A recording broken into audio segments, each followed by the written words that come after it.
Hello aspirants, आज हम पढ़ेंगे 5 जुलाई 2024 के करंट अफेयर्स। तो जल्दी से निकालें अपना पेपर पेन एंड करें वीडियो के साथ में ही अपनी नोट्स मेकिंग स्टार्ट। आज की फर्स्ट न्यूज़ है दैट इंडिया ने जीता है T20 world cup for the second time. Right, second time यानी दूसरी बार T20 वर्ल्ड कप जीता है 2024 में साउथ अफ्रीका को हरा के बाय 7 रन। तो यहाँ से डायरेक्टली क्वेश्चन आते हैं, ध्यान रखना है। प्लेयर ऑफ द मैच कौन बने हैं? विराट कोहली जो कि इंडिया से हैं। Player of the tournament Jasprit Bumrah India से हैं। कैप्टन कौन थे टीम के? रोहित शर्मा। राइट, इन्होंने अपनी रिटायरमेंट भी अनाउंस की है T20 इंटरनेशनल क्रिकेट से। वो न्यूज भी हम आज की वीडियो में ही पढ़ेंगे, फिलहाल इतनी चीज पे फोकस रखें। उसके बाद ऐसे कौन से प्लेयर थे जिन्होंने सबसे ज्यादा रन्स बनाए? 281 रन्स बनाए। अफगानिस्तान से बिलोंग करते हैं रहमानुल्लाह गुरबाज। एंड ट्रॉफी किस चीज की बनी थी? सिल्वर एंड रोडियम मेडल्स की। कहाँ पे हुई है? बारबाडोस केंसिंगटन ओवल स्टेडियम में हुआ है। अब मैंने कहा कि दूसरी बार T20 इंटरनेशनल वर्ल्ड कप जीते हैं, तो पहली बार कब जीता था? 2007 में इंडिया ने बाय डिफीटिंग पाकिस्तान। उस टाइम पे होस्ट कंट्री यानी कहाँ जहां पे ये मैच हुआ था वो था साउथ अफ्रीका। ठीक है, तो अब कंफ्यूज नहीं हो जाना। उस time south Africa host country थी, इस टाइम हारने वाली, मतलब जो हमारे ऑपोजिशन में थी, है ना, जिनके साथ खेल रहे थे वो थी साउथ अफ्रीका। राइट, आगे चलें सेकंड पॉइंट। तो अब थोड़ा सा यही चलेगा। Best fielder award Jay Shah के द्वारा किसे दिया गया है? सूर्य कुमार यादव जी को दिया गया है। जय शाह कौन है? जी BCCI के सेक्रेटरी हैं। अब ये BCCI क्या है? जब तक आपको ये समझ में नहीं आएगा तब तक पूरी न्यूज समझ में नहीं आएगी, है ना। सो BCCI here stands for board of control for cricket in India. अब जैसे इंटरनेशनल लेवल पे क्रिकेट का सारा काम देखने के लिए हमारे पास है ICC इंटरनेशनल क्रिकेट काउंसिल, वैसे ही इंडिया यानी नेशनल लेवल पे क्रिकेट का सब देखने के लिए हमारे पास है board of control for cricket in India. National governing body है, क्रिकेट को गवर्न करने वाली, नेशनल लेवल पे ऑर्गेनाइज करने वाली, सब मैनेज करने वाली बॉडी है, जिसके हेडक्वार्टर्स है महाराष्ट्र मुंबई के चर्च गेट में। और BCCI है wealthiest governing body of cricket in the world. पूरी दुनिया में क्रिकेट की ऐसी गवर्निंग बॉडी जिसके पास सबसे ज्यादा वेल्थ है वो है BCCI। इसकी फॉर्मेशन 1926 में हुई, एक्चुअली 1921 में हुई थी, बट प्रॉपर एफिलिएशन 1926 में मिली है, तो हम फिर फॉर्मेशन भी इसकी 1926 ही पढ़ते हैं। ठीक है जी, इन डिटेल पढ़ना है, स्टैटिक जीके में पढ़ा रखा है। यहाँ जस्ट ओवरव्यू की एक आइडिया हो जाए कि BCCI के जो सेक्रेटरी हैं जय शाह, उन्होंने बेस्ट फील्डर अवार्ड दिया सूर्य कुमार यादव को। तो एक्चुअल में ये है क्या, वो थोड़ा सा आपको पता होना चाहिए, इसलिए हमने यहाँ पे डिस्कस कर लिया है। सो थर्ड पॉइंट हमारा आता है दैट रोहित शर्मा, विराट कोहली एंड यहाँ पे है रविंद्र जडेजा, है ना, इन तीनों ने अनाउंस की है, तीनों ने, ठीक है, इन तीनों ने अनाउंस की है रिटायरमेंट फ्रॉम T20 इंटरनेशनल। ठीक है जी, न्यूज इतनी ही है, इससे ज्यादा इसमें कुछ पढ़ने वाला नहीं है। तो अब आपको क्या करना है? देखिए, आपको बनाने हैं वीडियो के साथ में नोट्स, क्योंकि नोट्स नहीं बनाएंगे, वीडियो वैसे ही देख रहे हैं, तो डेफिनेटली आप एक टाइम के बाद भूल जाएंगे। हमारा माइंड इस तरह से बना हुआ है कि हर 21 दिन के बाद हम चीजों को भूलना शुरू कर देते हैं, तो हमें टाइम टू टाइम चीजों को रिवाइज करना पड़ता है ताकि एग्जाम के टाइम पे हम उससे कुछ आउटपुट एक्सपेक्ट कर सकें, है ना। चलिए, इसी के साथ फर्स्ट पेज हुआ कंप्लीट। वीडियो पसंद आए तो लाइक जरूर कीजिएगा। प्लस आप सब चाहे अब तो बायोलॉजी की PDF परचेज कर सकते हैं। इससे पहले history, polity, geography, economics, current affairs, art and culture, इन सभी सब्जेक्ट्स के नोट्स अवेलेबल थे to purchase, but now bio की PDF भी अवेलेबल है। परचेज लिंक कहाँ पे है? तो वो आपको मिल जाएगा डिस्क्रिप्शन बॉक्स में। ठीक है, सिंपली आपको लिंक के ऊपर क्लिक करना है, आप डायरेक्टली मेरे कॉन्टेक्ट में आ जाएंगे एंड देन फर्दर डिटेल्स आपको वहां पे प्रोवाइड करवा दी जाएंगी। ओके जी, तो चलिए अब सीधे चलते हैं अपने सेकेंड पेज की ओर। आज का फोर्थ पॉइंट है that president of European council of European union. European union क्या है? 27 ऐसे नेशंस जो कि यूरोप कॉन्टिनेंट का पार्ट है, उन्होंने मिलकर एक यूनियन बनाई है, that is known as the European union. तो EU की अपनी यूरोपियन काउंसिल है, उसके प्रेसिडेंट कौन बने हैं? क्वेश्चन आपका ये है। तो वो बने हैं एंटोनियो कोस्टा, जो कि इससे पहले प्राइम मिनिस्टर भी रह चुके हैं पोर्तुगल के। पोर्तुगल एक पुर्तगाल, हम जिसको बोलते हैं पुर्तगाली इंडिया आए थे, है ना। पोर्तुगीज है, डच है, डेन्स है, हम पढ़ते हैं advent of Europeans in India में, बट सबसे पहले यूरोपियन जो इंडिया में आए वो पुर्तगाली ही थे, है ना, पढ़ते हैं। तो बस वही पोर्तुगल के PM रह चुके एंटोनियो कोस्टा अब बने हैं यूरोपियन यूनियन की यूरोपियन काउंसिल के प्रेसिडेंट। समझ में आ गया? चलिए, यूरोपियन यूनियन जो टॉपिक है ना, ये भी स्टैटिक जीके का टॉपिक है, ये भी मैंने आपको स्टैटिक जीके में पढ़ाया है। नहीं आपको पता कहाँ से वीडियोस मिलेंगी, मेरे यूट्यूब चैनल पे जाएं, प्लेलिस्ट सेक्शन पे जाएं एंड वहां पे जाके static GK hand written notes की प्लेलिस्ट आप ढूंढ सकते हैं। टोटल 99 वीडियोस वहां पे है, मतलब 99 टॉपिक्स पढ़ाए हैं, देख सकते हैं। बहुत बेनिफिशियल आपके लिए वो रहेंगे एंड डेफिनेटली बेनिफिशियल रहेंगे, है ना, क्योंकि देखिए उनका जिक्र बार बार यहाँ पे करंट अफेयर्स में हो रहा है। कुछ ऐसे एग्जाम्स होते हैं जहां पे डायरेक्टली स्टैटिक जीके से क्वेश्चंस आते हैं, तो आपको इतना तो पता होना ही चाहिए, राइट।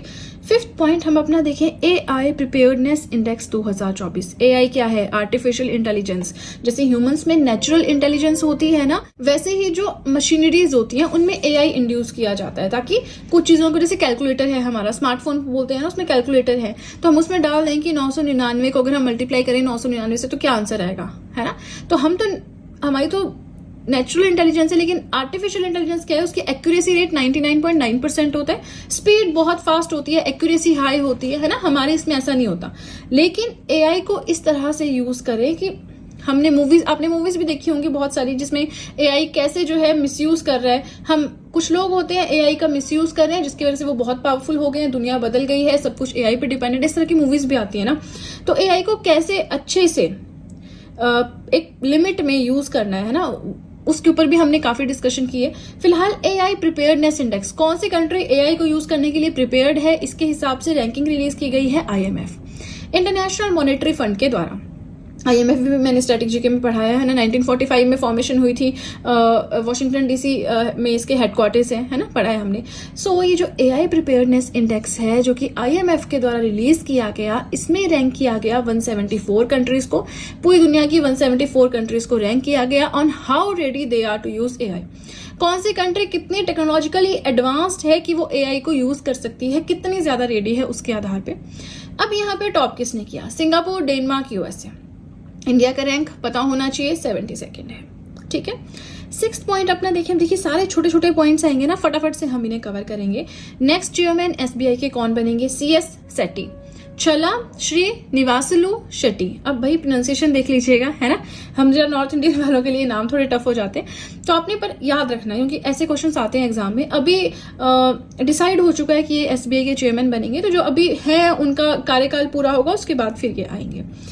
7th पॉइंट देखें, पहली वुमेन या फीमेल सेक्रेटरी महाराष्ट्र के कौन बनी है? सुजाता सोनिक बनी है। इसकी पोस्ट भी मैंने एक शेयर की थी इस क्वेश्चन की, वेरी इंपॉर्टेंट। 8th पॉइंट, अब देखिए इसमें भी इतना पढ़ना है ना, बहुत डेप्थ में जाने की जरूरत नहीं है। 8th पॉइंट अपना देखें तो वर्ल्ड बैंक ने ना लोन दिया है इंडिया को, कितना? $1.5 बिलियन लोन वर्ल्ड बैंक ने दिया है। वर्ल्ड बैंक और यहाँ पे हमने ऊपर IMF पढ़ा, जिसने AI प्रिपेयर्डनेस इंडेक्स लेकर आया है। दोनों की फॉर्मेशन 1945 में हुई, ब्रेटन वुड्स कॉन्फ्रेंस, और हेडक्वार्टर्स है वॉशिंगटन DC, है ना। तो ये जो वर्ल्ड बैंक है, इसने लोन दिया है इंडिया को to support India's green hydrogen initiatives. India का जो ग्रीन हाइड्रोजन इनिशिएटिव है ना, ग्रीन हाइड्रोजन के ऊपर हम काम कर रहे हैं, क्लीन है, साउंड नहीं है, एनवायरमेंट को पॉल्यूट नहीं करती, है ना, ये सब चीजें, तो उसको सपोर्ट करने के लिए लोन दिया है, ठीक है।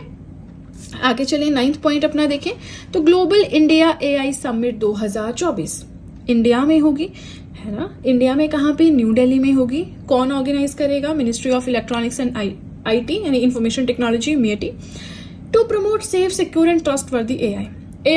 जिस AI आर्टिफिशियल इंटेलिजेंस, रोबोटिक्स पे या किसी भी फील्ड में आप काम कर रहे हैं, वो सेफ होना चाहिए, सिक्योर होना चाहिए, आपके कंट्रोल में होना चाहिए, ट्रस्टवर्दी होना चाहिए। ऐसा नहीं मशीनरी बना दी और फिर आप कंट्रोल करने के लिए उसको एबल ही नहीं है ना, वो चीज नहीं होनी चाहिए ना। 10th पॉइंट अपना देखें, K सरस्वती अम्मा अवार्ड किसे दिया गया? P गीता को दिया गया फॉर फेमिनिस्ट स्टडीज, ठीक है। ये अवार्ड किसने इंस्टीट्यूट किया है, यानी किसके द्वारा दिया जाता है, किसने ये इसको एक तरह से बनाया है, एस्टेब्लिश किया है? तो वो है wings Kerala, which stands for women's integration and growth through sports. As it is याद करना है, समझने की जरूरत नहीं है। Formation, headquarters not important at all, ठीक है। चलिए सेकेंड पेज भी हो गया कंप्लीट। अगेन कोई भी डाउट हो कमेंट सेक्शन में पूछ सकते हो। इसी के साथ देखिए, आप सब चाहें तो मुझे इंस्टाग्राम पे फॉलो कर सकते हो, आप सब चाहें तो मुझे टेलीग्राम अकाउंट पे ज्वाइन कर सकते हो, दोनों का लिंक डिस्क्रिप्शन बॉक्स में दे दिया गया है, राइट। तो चलिए अब सीधे चलते हैं अपने 3rd और अपने लास्ट पेज की ओर। आज का 11th पॉइंट है that tree man of Telangana award. Tree man of Telangana, ये अवार्ड दिया गया है बलराम जी को, जो कि सिंगारेनी के सीएमडी है। एक कंपनी है जिसके सीएमडी हैं, चीफ मैनेजिंग डायरेक्टर हैं। Tree man of Telangana award, इसको ना आप इस तरह से लिखिए, अदरवाइज ये इसका सही रहेगा, है ना, इस तरह से। तो ये अवार्ड जो है ग्रीन मैपल फाउंडेशन के द्वारा दिया जाता है। इन पर्सनैलिटी के जो भी एफर्ट्स रहे, इन्होंने 18,000 पौधे प्लांट किए इंडिविजुअली, तो उस चीज के लिए इन्हें ये अवार्ड दिया गया। ठीक है, सैम्पलिंग्स माने प्लांट्स, छोटे छोटे, है ना, उनको सैम्पलिंग्स बोलते हैं, पौधे। 12th पॉइंट अपना देखें, ग्वाला दिवस सेलिब्रेट किया गया किसके द्वारा? सिक्किम के द्वारा। क्यों? As in honouring states milk producer. Sikkim में जो भी दूध उत्पादन का काम करते हैं, पशु रखते हैं, है ना, वो सब काम करते हैं मिल्क प्रोडक्शन का, तो उनको एक तरह से ऑनर करने के लिए इसी उपलक्ष्य में सिक्किम के जो सीएम है उन्होंने इंट्रोड्यूस भी किया है एक award, which is the milk man of the year award. ठीक है, अब बात कर लें सिक्किम के गवर्नर की। लक्ष्मण प्रसाद आचार्य जी वहां के गवर्नर हैं। सीएम है Prem Singh Tamang. Sikkim Gangtok capital. Okay, 13 point अपना देखें तो सेंट्रल रेलवेज ने इंस्टॉल किया है फ्लोटिंग सोलर प्लांट, जिसकी कैपेसिटी है 10 मेगावाट, महाराष्ट्र में वेस्टर्न घाट्स में इगातपुरी लेक में। ठीक है, तो ये क्वेश्चन भी एज इट इज याद रखना है, इसमें भी कुछ और इन डेप्थ में जाने की जरूरत नहीं है ना। अब देखिए, ये है हमारा आज का लास्ट पॉइंट एंड देन हमारी वीडियो हो जाएगी कंप्लीट। आज की वीडियो बहुत लेंथी नहीं थी, है ना, प्रीवियस वीडियो थोड़ी लेंथी हो गई थी, बट 2 दिन के करंट अफेयर्स पढ़ने थे, उस वजह से आज बिल्कुल नॉर्मल हम चल रहे हैं पेज पे। सो सेरा अनाउंस्ड, सेरा क्या है? सबसे पहले यूएसए बेस्ड एक एजेंसी है, स्पेस रिलेटेड एजेंसी है ना, जिसकी फुल फॉर्म है space exploration and research agency. Space exploration and research agency US based agency है। इस एजेंसी ने अनाउंस किया है कि इंडिया हमारा पार्टनर कंट्री रहेगा for its human space flight programme. इसका अपना ह्यूमन स्पेस फ्लाइट प्रोग्राम है, जिसके बारे में हम पढ़ेंगे। तो उस चीज में, उस कंसेप्ट के लिए, उस इनिशिएटिव के लिए, उस प्रोग्राम के लिए पार्टनर कंट्री रहेगा हमारा देश इंडिया। फुल फॉर्म याद रखना है। अब ये जो इसका अपना ह्यूमन स्पेस फ्लाइट प्रोग्राम है, इसमें 6 एस्ट्रोनॉट्स को सिलेक्ट किया जाएगा पूरी दुनिया में से, जो स्पेस में जाएंगे, है ना। और ये पूरा प्रोग्राम चल रहा है in association with blue origin, क्योंकि ब्लू ओरिजिन क्या देंगे इनको? अपना रॉकेट देंगे, है ना, जिसके अंदर ये बैठ के जाएंगे। अब 11 मिनट की जर्नी होगी, पूरा एक चक्कर लगाएंगे। न्यू शेपर्ड ब्लू ओरिजिन का रीयूजेबल सब ऑर्बिटल रॉकेट होगा। नॉर्मली, अच्छा, रॉकेट की भी अपनी कहानी है, चलिए वो हम अभी नहीं देखते हैं, बट ये रीयूजेबल है ना, कुछ पर्टिकुलर नंबर ऑफ टाइम्स हम इसे यूज कर सकते हैं। रॉकेट्स के बारे में, कैसे वो सैटेलाइट्स को लॉन्च करते हैं, कोई सैटेलाइट वाला अगर आएगा ना कि इस रॉकेट से लॉन्च हुआ, तब हम वहां पे पढ़ेंगे, राइट। अदरवाइज वीडियो बहुत लेंथी हो जाएगी, फिर आप लोगों के बहुत इश्यू हो जाते हैं, मैम वीडियो बहुत लेंथी है, नोट्स कैसे बनाए। चलिए कोई बात नहीं। सो आज का हमारा करंट अफेयर्स हो गया कंप्लीट। वीडियो पसंद आए तो लाइक जरूर कीजिएगा, चैनल को जरूर सब्सक्राइब करें, बेल आइकन को प्रेस करें, सो दैट मैं जैसे ही कोई वीडियो अपलोड करूं सबसे पहले नोटिफिकेशन आपके पास पहुंचे। प्लस जो भी आपके फ्रेंड्स हैं, जो भी गवर्नमेंट एग्जाम्स के लिए प्रिपेयर कर रहे हैं, उनके साथ भी मेरे चैनल का लिंक जरूर शेयर करें, सो दैट इन हैंड रिटन नोट्स का उन्हें भी कुछ फायदा हो सके। तो चलिए फ्रेंड्स, आज के लिए इतना ही। अब हम मिलेंगे नेक्स्ट वीडियो में। So that's it and see you soon.